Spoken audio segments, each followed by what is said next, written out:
दोस्तों हम समय का पता मूवमेंट के आधार पर लगाते हैं। मतलब कोई वस्तु कितनी मूव हुई है उस आधार पर हमें समय का पता चलता है। जब कोई वस्तु एक जगह से दूसरी जगह पर मूव करती है तब हमें पता चलता है कि कितना समय हुआ है। वो वस्तु घड़ी की सुई हो सकती है, सूरज हो सकता है या कोई बैटरी से चलने वाली डिजिटल क्लॉक भी हो सकती है जिसमें उसकी बैटरी के इलेक्ट्रॉन्स मूव करते हैं। तो इस तरह हम असल में मूवमेंट के आधार पर समय का अनुमान करते हैं और हमने अपने हिसाब से इस मूवमेंट को पर्टिकुलर नाम भी दे दिया है कि जब घड़ी की सुई यहाँ से वहां तक पहुंचेगी तो 1 मिनट होगा और वहां से वहां तक पहुंचेगी तो 1 घंटा, या जब सूरज निकलेगा तो 1 दिन होगा और जब पृथ्वी सूरज का 1 चक्कर पूरा करेगी तो 1 साल। तो इस तरह हमने घड़ी की सुई से लेकर अंतरिक्ष में अपने आप हो रही चीजों की मूवमेंट को समय का नाम दे दिया है। तो दोस्तों इस तरह समय असल में चीजों की ही मूवमेंट है और इसे स्पेस टाइम कहते हैं। इस पूरे ब्रह्मांड में हर चीज अपनी जगह से मूव हो रही है, फिर भले ही वो एक पूरे साल में 1 सेंटीमीटर के करोड़वें हिस्से जितनी धीमी ही मूव क्यों ना हो रही हो, पर वो वस्तु मूव हो रही होगी। और दोस्तों जब कोई चीज मूव होती है तो वो घिसती है और जब वो घिसती है तो वो घिस कर नष्ट हो जाती है। उदाहरण ले तो कोई घड़ी जब चलती है तब वो मूव होती है, उसके पुर्जे घिसते हैं और वो पुरानी होकर नष्ट हो जाती है।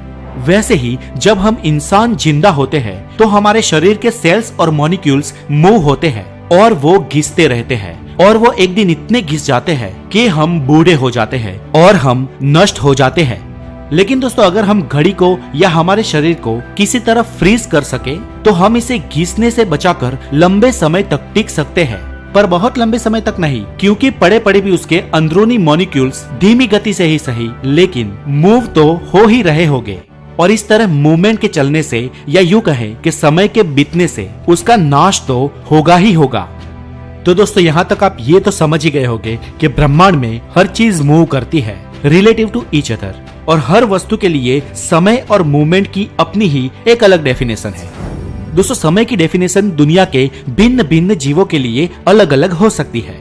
एक मक्खी का समय हमसे बहुत फास्ट गति से चलता है क्योंकि उसकी सब मूवमेंट्स हमसे बहुत फास्ट होती है, इसलिए हमारा 1 घंटा उसको 1 साल जितना लग सकता है। हमारे 1 घंटे में वो अपने जीवन के एक बड़े हिस्से को जी सकती है और उसकी इस फास्ट मूवमेंट के कारण हम उसे आसानी से पकड़ भी नहीं पाते क्योंकि हमारी मूवमेंट्स उसके आगे बहुत ही स्लो है। एक मक्खी का जीवन बहुत ही कम यानी कुछ ही दिनों का होता है, इसलिए उसे ये लगेगा कि समय बहुत ही धीमी रफ्तार से बह रहा है और वो समय की हमारी डेफिनेशन से कभी अग्री ही नहीं करेगी क्योंकि उसके लिए बाकी दुनिया की मूवमेंट्स बहुत ही स्लो है।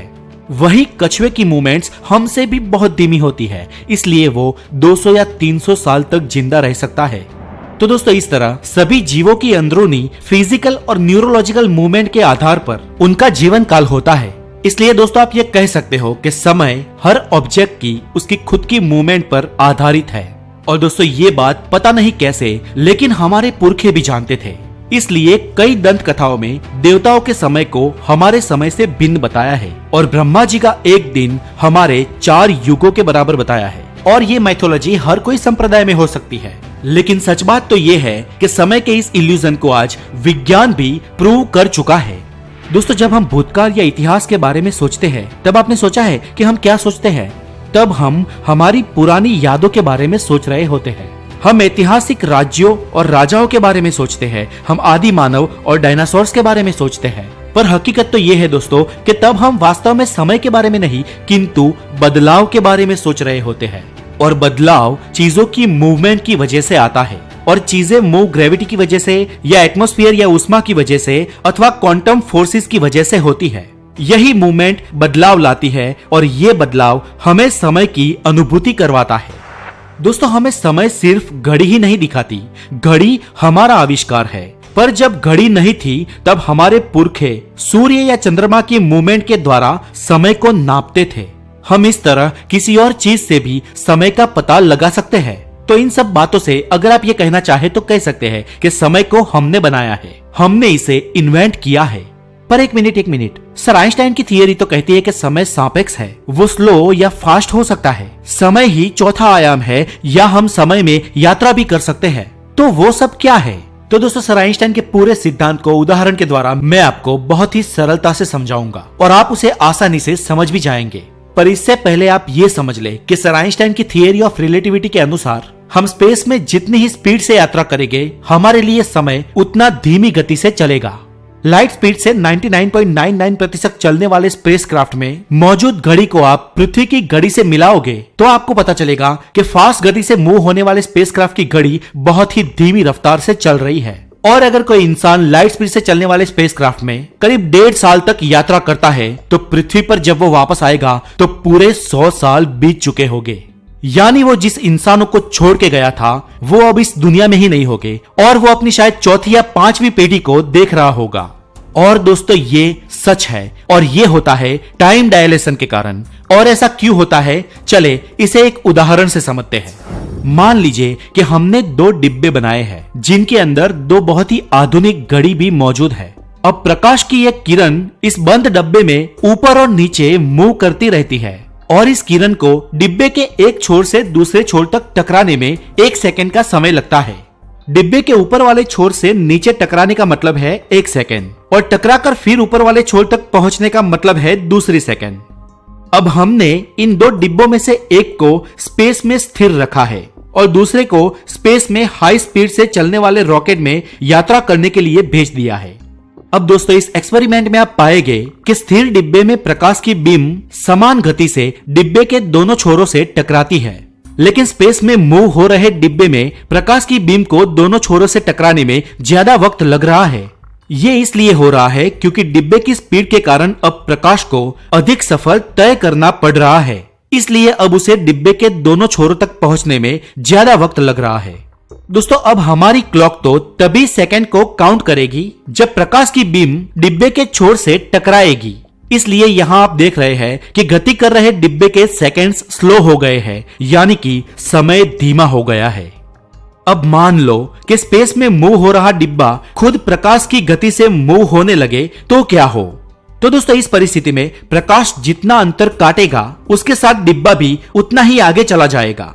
इसलिए प्रकाश की किरण डिब्बे के छोर से टकरा ही नहीं पाएगी, वो डिब्बे के साथ ही स्थिर गति से यात्रा करेगी और हमारा क्लॉक अगला सेकंड काउंट ही नहीं कर पाएगा, मतलब कि समय रुक जाएगा। दोस्तों हमारी आम डिजिटल क्लॉक भी उसकी बैटरी में मौजूद इलेक्ट्रॉन्स की मूवमेंट के कारण ही हमें समय दिखाती है। और दोस्तों इस आम घड़ी को भी प्रकाश की रफ्तार से यात्रा कराई जाए तो उसमें मौजूद इलेक्ट्रॉन्स इस लाइट स्पीड पर मूव नहीं कर पाएंगे और तब हमारी वो घड़ी भी स्टॉप हो जाएगी। यही कारण है दोस्तों कि हमारे हाई स्पीड से मूव कर रहे सैटेलाइट्स की क्लॉक्स काफी समय बाद कुछ नैनोसेकंड स्लो हो गई थी। इसलिए आज हमें स्पेस की घड़ियों को पृथ्वी की घड़ियों से मिलाने के लिए हर साल उसका टाइम चेंज करना पड़ता है। और दोस्तों ये टाइम चेंजिंग का फर्क बहुत मामूली सा हो सकता है, पर ये फर्क हमें ये बताता है कि हम इस टाइम डायलेशन के कारण भविष्य में यात्रा कर सकते हैं। तो दोस्तों यहाँ पर हमने देखा कि हम स्पेस में जितनी ही स्पीड से यात्रा करेंगे उतना ही समय हमारे लिए धीमी गति से बीतेगा। इसलिए स्पीड के थ्रू तो हम समय यात्रा कर ही सकते हैं, लेकिन दोस्तों समय यात्रा करने का एक और माध्यम भी है जो है ग्रेविटी। दोस्तों हम ब्रह्मांड में जितनी ही ज्यादा ग्रेविटेशनल फोर्स वाले पिंड के पास खड़े होंगे समय हमारे लिए उतना ही धीमी गति से बहेगा। फॉर एग्जाम्पल ब्लैक होल की ग्रेविटी सबसे अधिक होती है, इसलिए उसके पास उसके इवेंट होराइजन के बाहर अगर हम खड़े रहते हैं तो वहां पर हमारे लिए समय पृथ्वी के मुकाबले बहुत ही धीमी गति से चलेगा। अब दोस्तों आप सोचेंगे कि ऐसा कैसे होगा, तो यहाँ पे आप जान लीजिए कि स्पेस और टाइम दोनों एक दूसरे के साथ जुड़े हैं और लाइट की स्पीड कांस्टेंट है, इसलिए किसी भी हालात में स्पेस कभी लाइट की स्पीड में खलेल नहीं डालता है, लेकिन वो समय में खलेल डालता है। फॉर एग्जाम्पल ब्रह्मांड में हर वस्तु अपनी साइज के हिसाब से स्पेस टाइम को कर्व करती है। मानो कि वो हमारे सूरज जितनी बड़ी चीज है तो वो स्पेस टाइम को ज्यादा कर्व करेगी और हमारी पृथ्वी जितनी छोटी है तो वो स्पेस को कम कर्व करेगी। इसे आप एक पूरे गद्दे जैसा भी समझ सकते हैं कि चीज जितनी ज्यादा भारी होगी वो गद्दे को भी उतना ही ज्यादा मोड़ेगी, उतना ही ज्यादा अंदर ठसाएगी। और स्पेस के इस मुड़ाव के कारण जो बड़े पिंड छोटे पिंड को अपनी ओर खींचते हैं उसी को ही स्पेस की ग्रेविटी कहते हैं।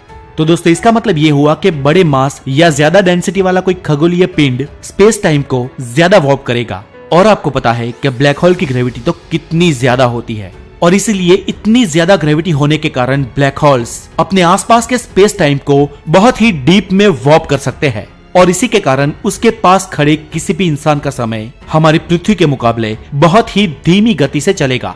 तो दोस्तों इस पूरे वीडियो से आप समझ ही गए होंगे कि समय आखिर क्या है। समय स्पेस और मूवमेंट के कारण ही जन्मा है और इसीलिए हम ये मानते हैं कि बिग बैंग से पहले समय का कोई अस्तित्व ही नहीं होगा, क्योंकि तब ना स्पेस था और ना ही मूवमेंट, और स्पेस और मूवमेंट में आने वाले बदलाव को ही हम समय के रूप में मानते हैं। और दोस्तों सर आइंस्टाइन ने यह कहा है कि हम हाई स्पीड के थ्रू या हाई ग्रेविटी के थ्रू फ्यूचर में समय यात्रा कर सकते हैं, लेकिन सर आइंस्टाइन ने कभी यह नहीं कहा कि हम पास्ट में समय यात्रा कर सकते हैं। और हमारी मौजूदा थियरी के आधार पर तो भूतकाल में समय यात्रा करना संभव नहीं है। दोस्तों ये वीडियो आपको कैसी लगी हमें जरूर बताएं, और अगर आपके कोई क्वेश्चन है तो हमें कमेंट बॉक्स में जरूर लिखें। और लेटेस्ट अपडेट्स के लिए आप मुझे इंस्टाग्राम पे भी फॉलो कर सकते हैं, जिसका लिंक नीचे डिस्क्रिप्शन में दिया हुआ है। और हेल्दी नॉलेज के लिए द नॉलेज को जरूर सब्सक्राइब करें। फिर मिलेंगे हेल्दी नॉलेज के साथ, तब तक के लिए खुश रहे, टेक केयर।